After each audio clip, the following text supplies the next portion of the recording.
Hey, what's up? How you doing today? It is September 27th, 2023, and I just got a new shipment in. UPS guy dropped off the Gorilla Mode Nitrix stimulant-free pre-workout. Now, I've never tried this before, but I'm really looking forward to today. I got this in my system about 20 minutes ago, and to be honest, I came out here, looked at myself in the little viewfinder, and I was like, man, you almost have the look that you're pumped already a little bit, and I haven't touched a weight or anything, so this is a strong product. I did 1.5 servings, and I'm looking forward to just feeling the pump flow through me, no doubt. So today is GST squat day. It's a quad focused leg day. I'm really looking forward to it. I'm kicking things off with lunges, AMRAP lunges, brutal. It's hell when you're in it, but it's so rewarding when you're done. And then you'll see what I get into. I'm gonna take you through this workout, exercise tips like normal. We'll do a little up close and personal chit chat on a topic that's relevant to our interests. And after that, I'm gonna get my post-workout meal in. And I'm thinking cottage cheese today with some vanilla Greek yogurt, fat-free Greek yogurt, keep that fat down post-workout. And I'll probably have some strawberries or raspberries in that bowl as well. So I love that mix. I call it cottage cream. It's high protein, complete protein, all protein from dairy, animal sources, and it tastes very good as well. And I like it because you can mix up the fruits and you can mix up the flavoring of your Greek yogurt that you put on top of your cottage cheese, all kinds of combinations. It's just a nice tasting, high quality meal, and it's so easy to make. It's efficient, it's simple. All right, so enough talk. Let's let the Gorilla Mode Nitrix get to work, and I'll talk to you soon.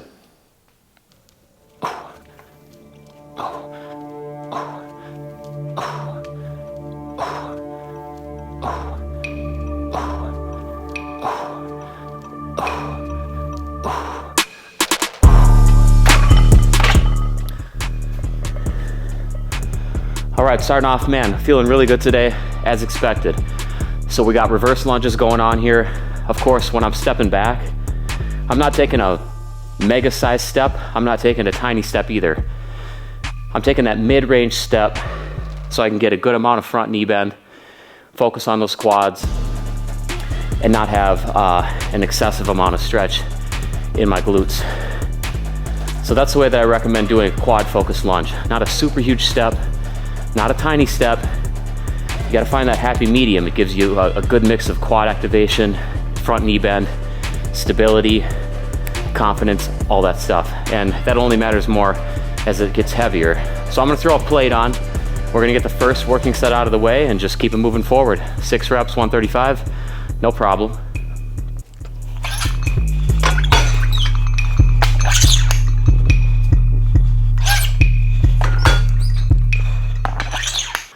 As usual, you have to make sure you get those warm-ups in. So I did a couple warm-up sets even prior to this one. I did the empty bar, of course. I always start off on that. That's like a cardinal rule of mine. Empty bar when you're doing a barbell movement. Then what I did, I threw on another 30 pounds, did some reps, 8-ish to 10-ish, right around there. That's what I always like to do. Next set, approaching the working weight even more. I threw another 20 pounds on, so hit that 95 set. I think I did like 6 reps a leg there. And now, working set number 1. I'm right up to it.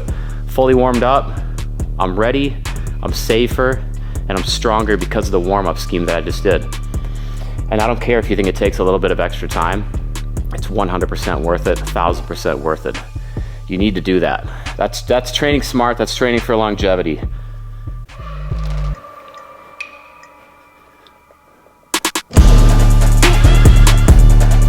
Easy 6, mid-sized step. Drive up, thinking about the quads of the front leg each time.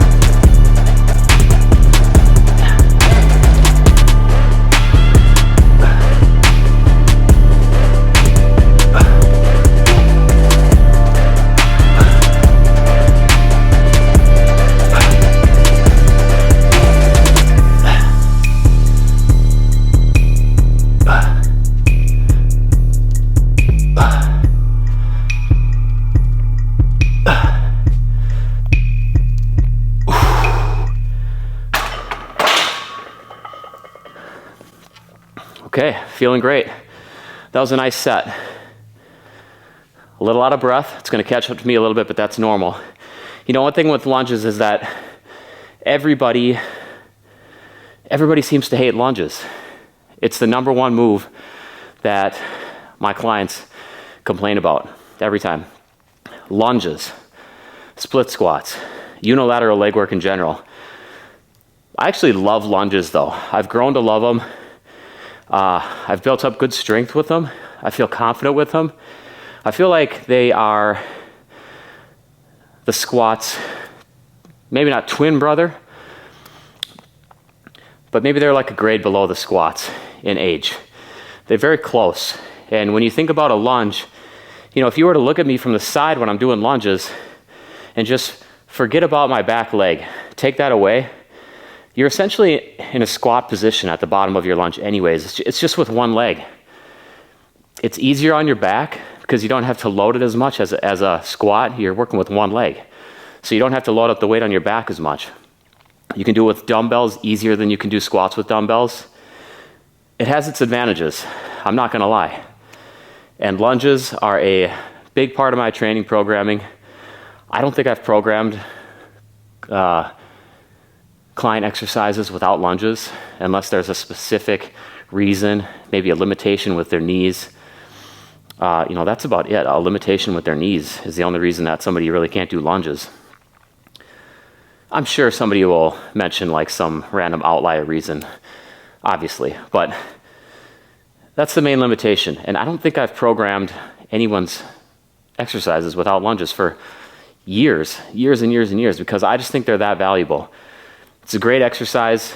Like I said, coordination, balance, tons of leg activation, quad activation, glute activation, and you cannot go wrong with lunges, and you should not leave lunges out of your training.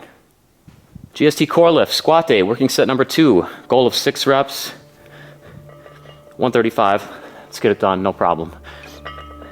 Now remember, the second set effect, it's gonna make me feel stronger here. When I come back, when I come down, when I come back up, I'm gonna feel stronger.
What'd you think about that? I thought that that was light. It looked easy. And I know I talk about the second set effect a lot, but it's real. I almost wonder if there's a way to, I wonder about this sometimes, if there's a way to give yourself the second set effect for your first set. I mean, obviously it wouldn't really be the second set effect then, but one way to do it, I think, you could be doing more on your final warm-up set, doing actually a little more weight than you had planned for your working sets. I think that's one way that would work well. You would over-prepare yourself for that first working set. It's something that I need to try to play around with. And I've heard about that before, doing that type of warm-up before. And I've heard about it more for like a 1-rep max attempt, where you overdo it, and you have a spotter, you know, do a negative, just get the heavy weight in your hand, and then rest plenty, recover 5 minutes or so, and then you come back and you try for that heavy work. I think there's something to it, because the second set effect is 100% real. You feel the difference from set 1 to set 2. You can do so much more work. You can be so much more explosive. It's like your muscles and your nervous system are just excited. They're ready to go. That first set was just like an invite to the party, and then the second set is when they show up and they start doing the damn thing. And to have that on the first set, maybe you get it on the second set then, and I don't know about the third, but I think there's some experimenting to be done, and I think that's something that I need to start doing. So quick between these working sets, I'm going to show you a beautiful quad stretch. It's a nice way to stretch your quads in isolation. Now the way you can do this, I always use this weight peg on my rack because it's the perfect height for me, but anything will work. Just find something at your gym. Get that nice leg bend and just kind of push down, like let yourself relax, and also hold your upper body back. Now this is another reason why I like doing this here, because there's always a barbell here. I can just push myself back. It feels nice. Now, if you want to tie in the hip flexor, the upper area of the quad more, you have to get a little bit technical.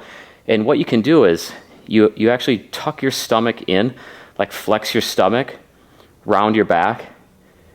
And at the same time you're doing that, you kind of squeeze your glute forward a little bit. And I can feel that stretch, move from the bulk of my quad. It moves up into my hip flexor area. It's a little more advanced, but it's also valuable information. I wanted to share it with you. All right, I probably held that a little bit too long. I like to hold in between working sets, if I'm stretching a working muscle group, 30 seconds max. All right, same thing here. Get settled in. I have to tell you today, this quad feels a little bit tighter. That's all right though. Sink down into it. Now here's you probably can't tell too much, but my abs are relaxed here. This is just more the bulk of the quad. When I suck in and kind of squeeze my glutes forward a little bit, one, it increases the stretch everywhere, but two, it gives me that hip flexor stretch. It's an easy tip. It's a way to manipulate your stretch to manipulate the muscle that you're stretching. Okay. Now I'm going to micro adjust on the fly here because that second set, truthfully, it was too easy. It was too easy for where I'm supposed to be at right now. I'm just going to throw another 10 on the bar. Micro adjustments on the fly are something that I recommend doing, especially if you have a lot of experience in the gym and you're just having a day that feels extra nice. And that's happening to me right now. So why not give myself, a little more volume, push myself a little more if I feel like I'm ready for it. And right now, I feel ready for it. So let's do it. AMRAP set. Looking for a goal of 12 per leg.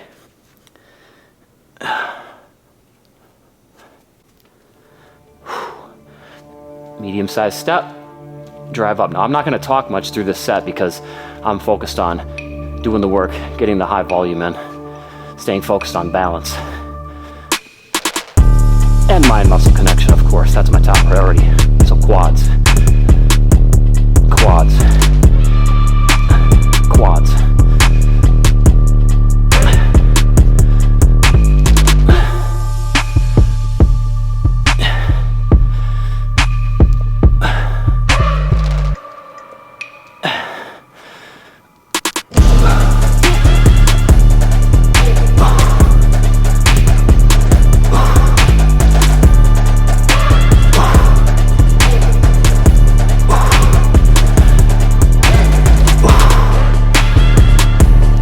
Definitely feeling that fatigue start to kick in.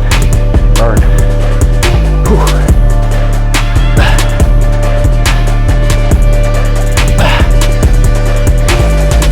Okay. Pretty sure that's 24 total, 12 per leg. I do have more in the tank. Let's maximize this AMRAP set.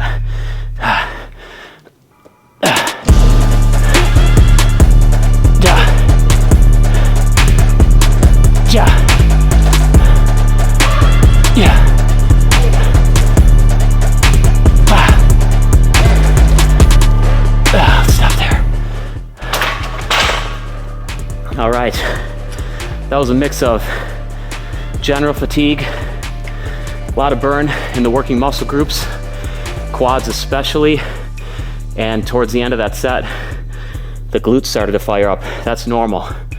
As the quads start to fatigue, auxiliary muscle groups are gonna try to pick up the slack, and that's what my glutes were doing there.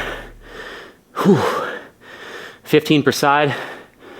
I like to not push those to absolute failure. It's just a personal preference. Just the fact that it's one leg at a time. Try to keep the knees safe. Try to make them last, you know, make them last and remain pain-free, and that's important to me too. So that was a lot of push, a lot of volume, getting close to failure, not quite getting to the point where my form actually broke down. I really don't like to see real form breakdown on a move like lunges. That's one thing about single leg work. Keep your form precise, and that's gonna make you be able to do it longer, get more out of it, and stay big from it. You think we should get up close and personal already? It's early in the workout, right?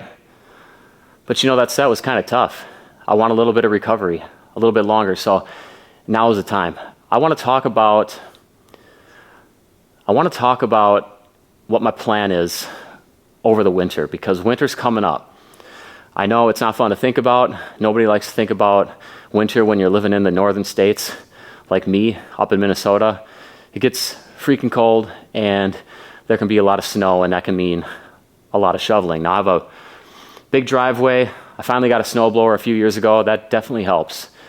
But there's still a lot of maintenance work. Winter sucks. I'm not a huge fan of it.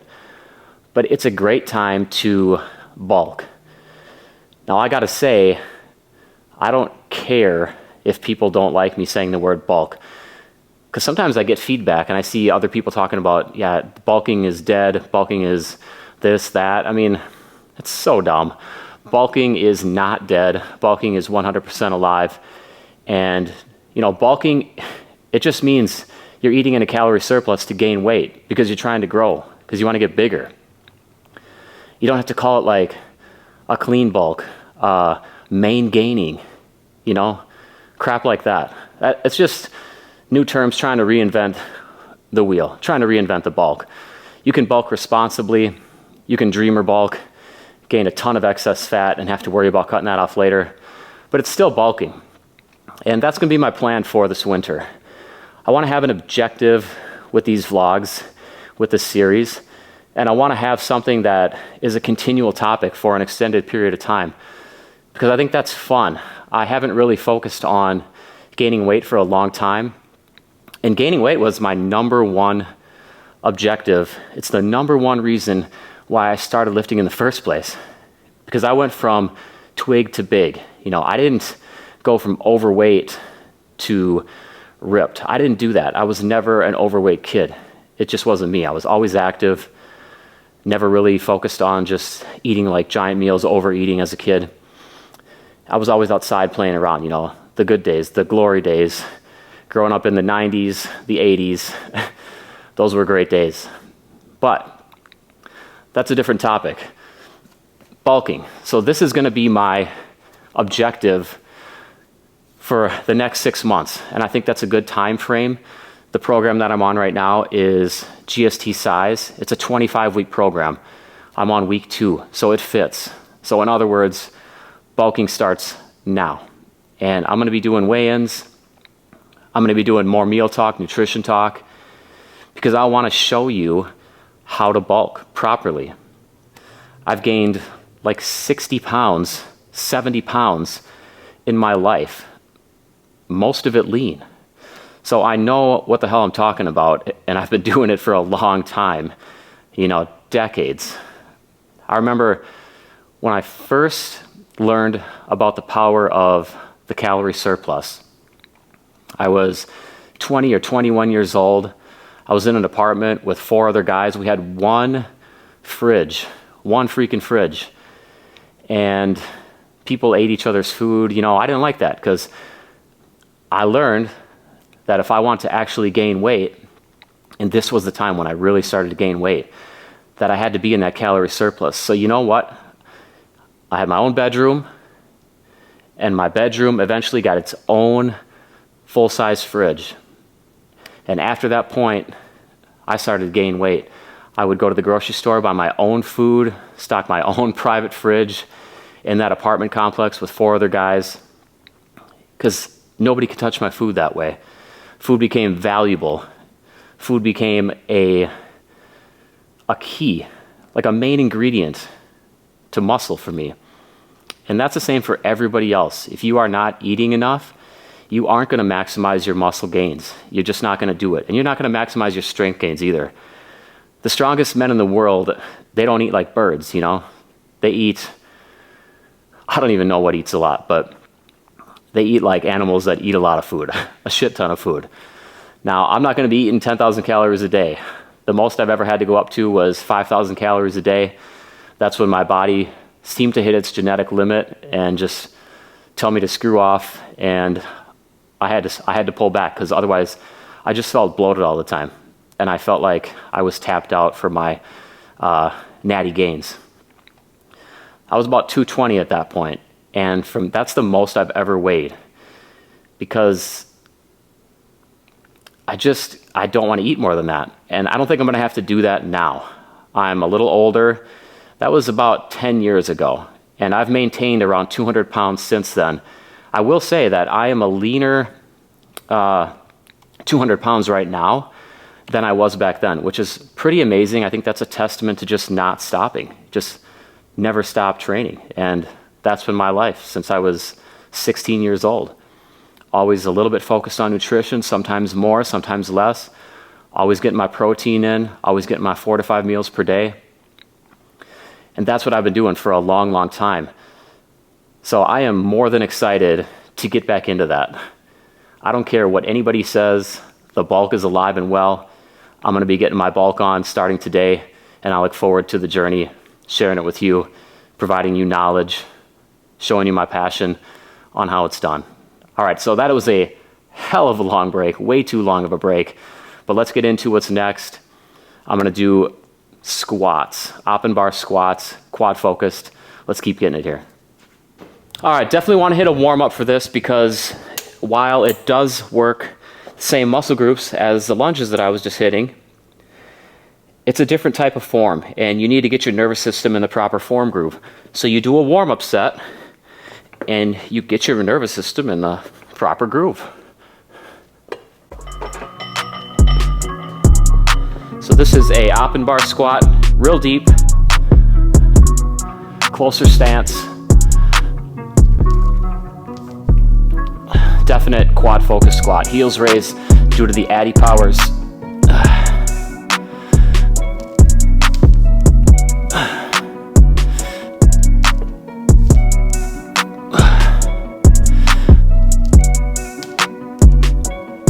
So you can see I'm as deep as I can get.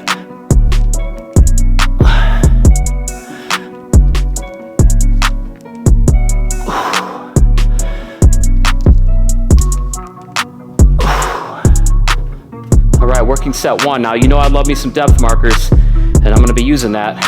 Make sure I get the full ROM each time, equal range of motion each time.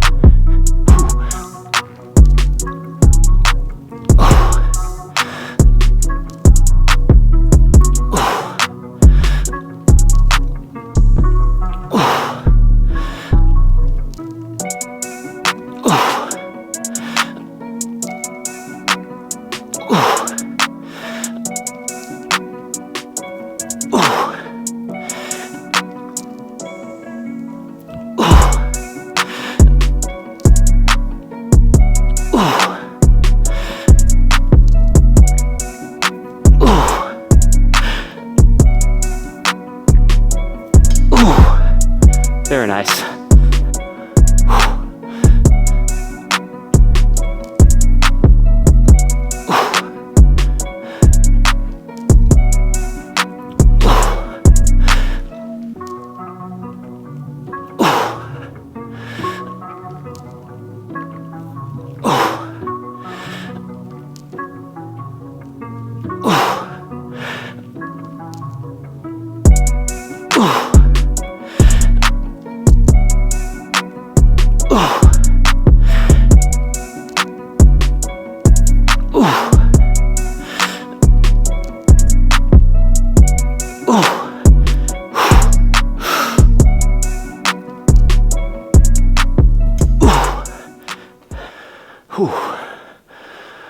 That set felt so good. That was a nice quad focus set. Here's some tips for that type of squat. You wanna focus on keeping your chest up and forward. It's gonna keep you from leaning too far forward. It's gonna keep you from putting excess pressure on your back. Now this is a bar that helps mimic a front squat, meaning it moves the weight that's on my back, it moves it forward relative to my body, as if the bar was across my shoulders, like I was doing a front squat. I love the Oppen bar for that. I also love front squats. Front squats are much more uncomfortable just to support the weight than this bar. So I don't see any reason why I shouldn't be using this bar. I've got it, it's a resource, and I like it a lot. It's comfortable. I don't have to worry about the bar rolling forward or anything like that. So back to form tips. I'm pushing back as I sit down. I start the movement at my hips when I squat, always. Push my hips back, find the depth marker below me, hit that full range of motion because the depth marker is low. You can see just how low I'm sitting right now. As I come up, I'm trying to keep my knees apart, so I'm thinking about spreading the floor with my heels, squatting through the outer heels, outer balls of my feet, and I'm trying to drive my knees apart so they don't cave. Nothing is worse to me when squatting than knee cave. It just doesn't look sturdy, and I don't like to see it, so I constantly remind clients and myself, guys, think about driving your knees apart when you squat. On the way back up, slightly off the bottom, that's when your knees are most likely to cave. Trust me, I've seen it so many times. And over time, when a person thinks about pushing their knees out, they eventually strengthen the muscles necessary to do that, those upper hip muscles, and they don't need to worry about it as much. It's not a natural thing for them to cave anymore, and they can just focus on driving up through the heels, actually performing the lift. So those are some tips that I like to think about when squatting. No matter the type of squat, front squats, back squats, low bar squats, you're always gonna start at the hips, push your butt back. You're always gonna shoot for a certain depth. For me, this is really low today. And you're always gonna try to drive your knees apart and squat through your outer heels and the outer balls of your feet. Don't forget those tips. They're gonna save you from injury. They're gonna make you stronger during your working sets. And that's it. Just use good form. You'll be stronger. You'll build more muscle from it.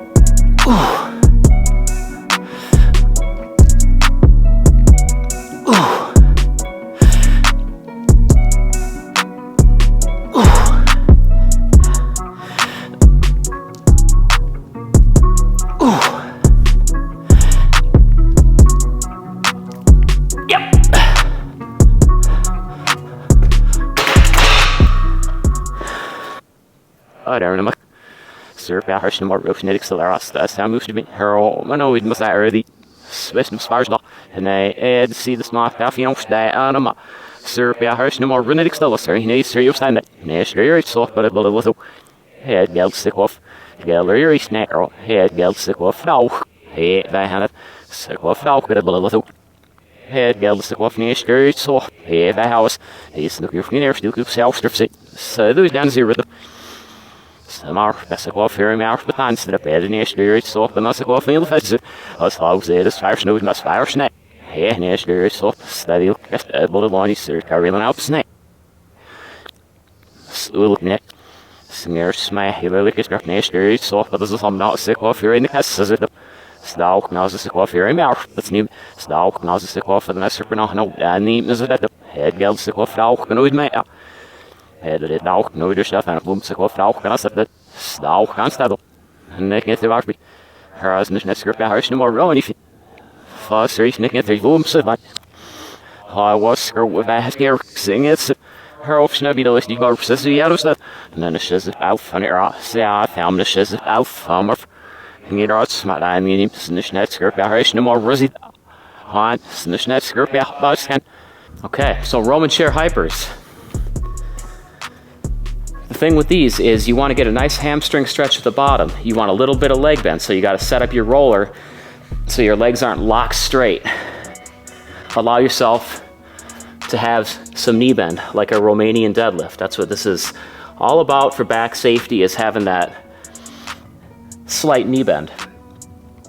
Now when you're coming up, stretch at the bottom, come up, tuck your chin, think about your glutes and hamstrings. I like to think about hamstrings at the bottom, glutes at the top. Hamstrings get me started, glutes finish me up.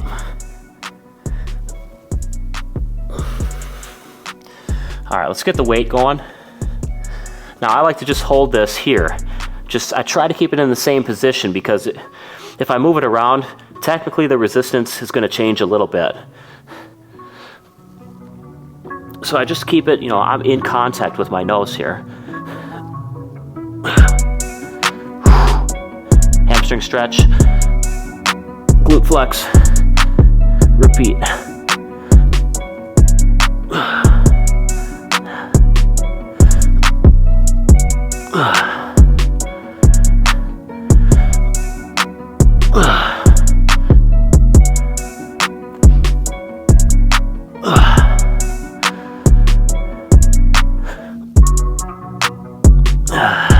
Glutes are burning, hamstrings are burning in particular, especially. Whew. Stretch them. Drive. Let's get one more. Oh, man, that is the hamstring burn. Now you got to get tension off your hamstring so your body can flush away the lactic acid. Get rid of that burn. All right.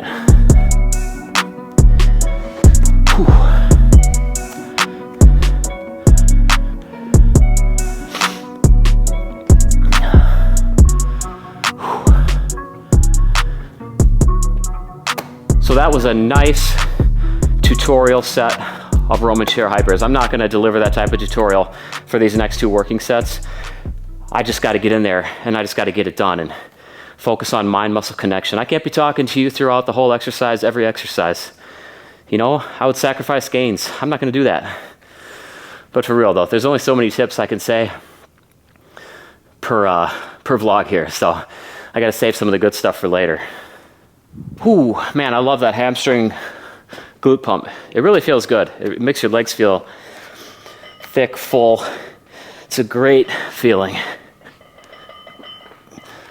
All right, let's get into this. Another 10. Keeping the weight in the same spot. Having some knee bend, a little bit of knee bend. Glute flex. Hamstring stretch, chin tuck, repeat.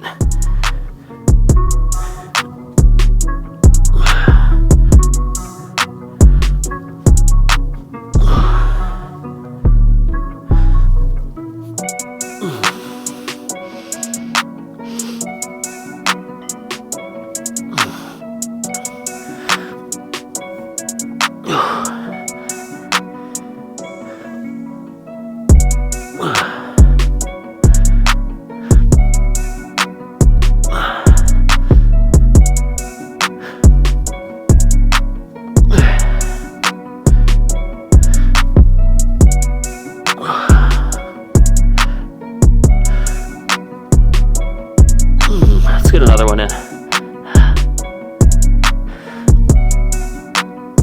Ooh. Let's get that tension off.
right, when it comes to finishing up a physique, traps can't be overlooked.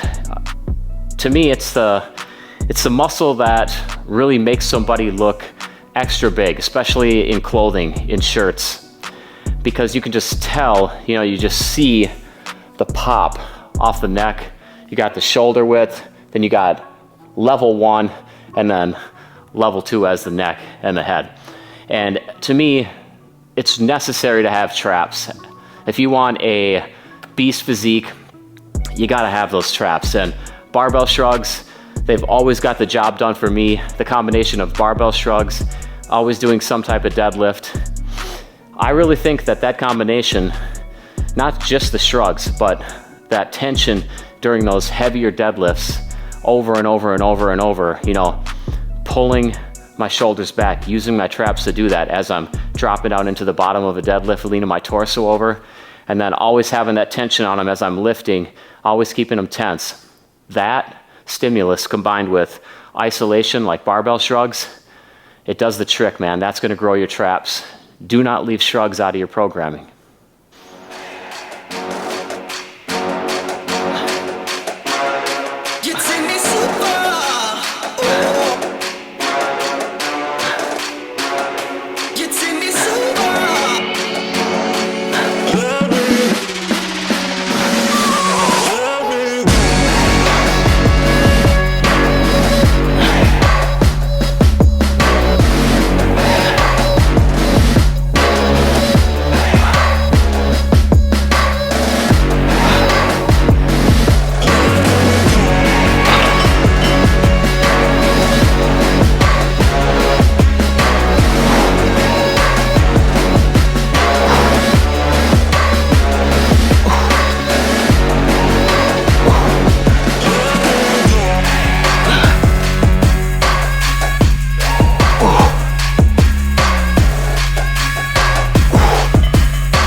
Okay, last set of shrugs, we're gonna get this in, then we're gonna move on to leg extensions. I'm gonna hammer leg extensions. I'm not gonna show you guys leg extensions.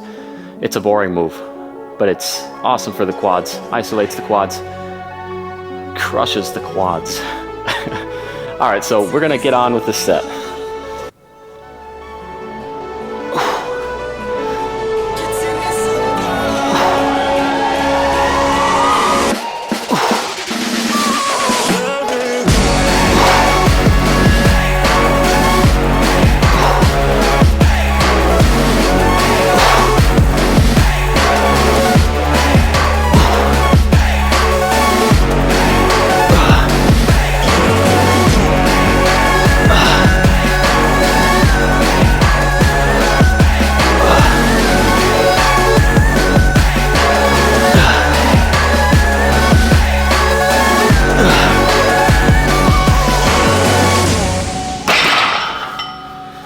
All right, shrugs. That was a nice set. That was a really nice set.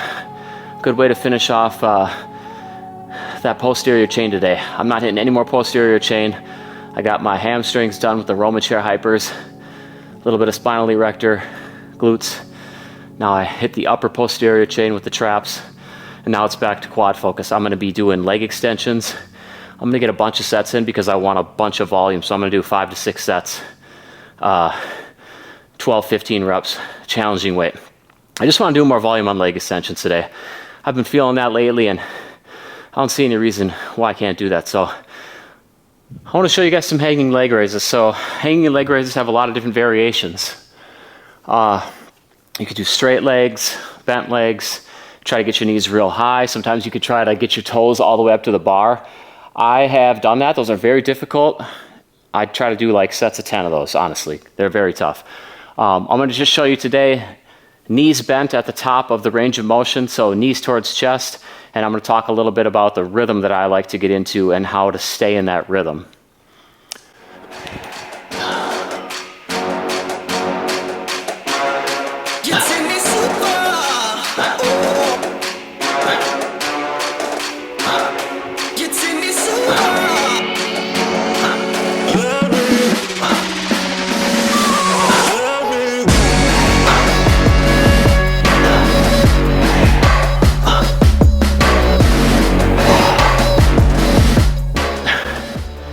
All right, so the rhythm.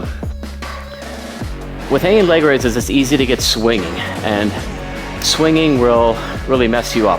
Each time you leg raise, you're gonna pump forward like you're on a swing set. It's really gonna throw you off. Eventually, you're just gonna literally be swinging like you're on a swing set.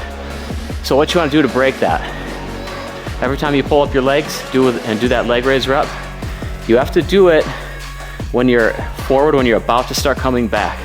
That's gonna break the swing rhythm. And if you just keep going at that same tempo and that same pace, like I just did, you can see that I could just come down, pull right back up before I started swinging more. Come down, pull right back up before I started swinging more. And that's a great tip to break that swinging rhythm, because the swing is a problem that I see all the time with clients. And that's how you break it. Hey, raise your hand if you hate working abs. I'll actually raise both of them in a second here. I don't like working abs, I gotta confess. It's not that fun. I mean, they're just there. They're good for strength. They're always gonna be there. If you're shredded, you're gonna have a six pack no matter what. I really don't like to get them very big because I don't want my waist to get big and blocky. So I do abs like 6 sets a week, and that's about it. So hanging leg raises, set number 2. Remember, break your swing rhythm by pulling your legs up as you're about to come back at the peak of your swing.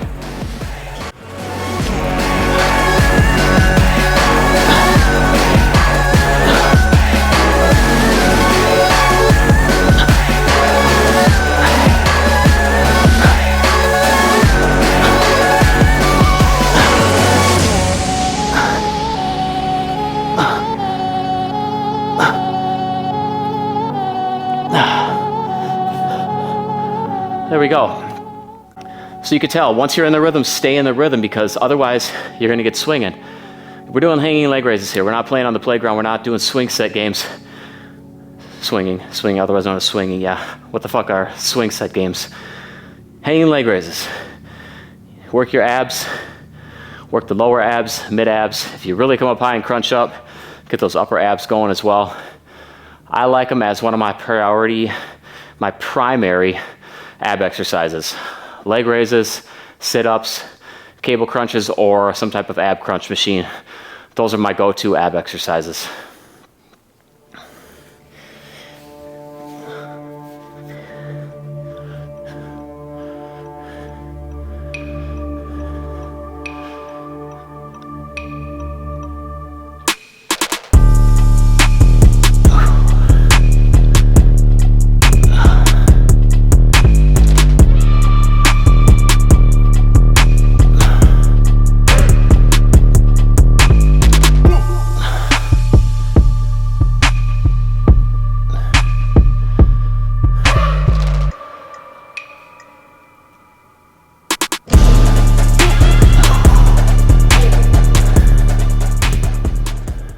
Hey, I gotta tell you, I am spent after this workout.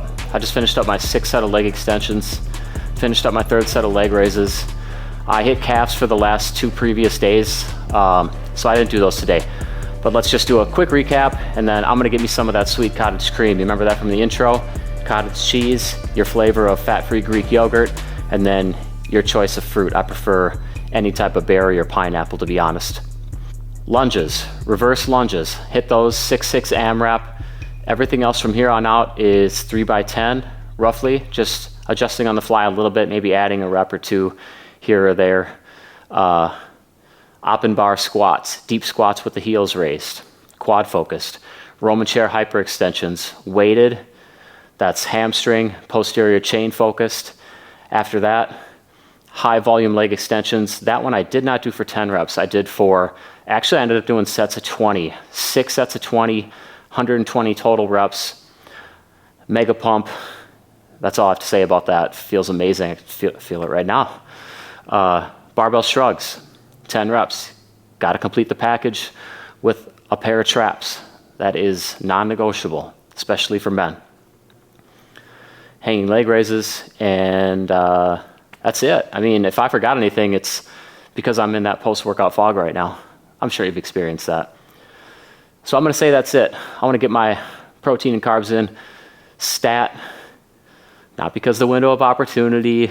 I know that is an overblown concept, but I'm just hungry. and I want my protein and carbs, so that's why I'm doing it. Maybe a little bit for the window of opportunity as well. All right, I'll see you next time. It is a big chest-focused press day, chest, shoulders, triceps, of course, with a little bit of back in there for that twice weekly frequency. You know how that goes with GST size. That's it for me.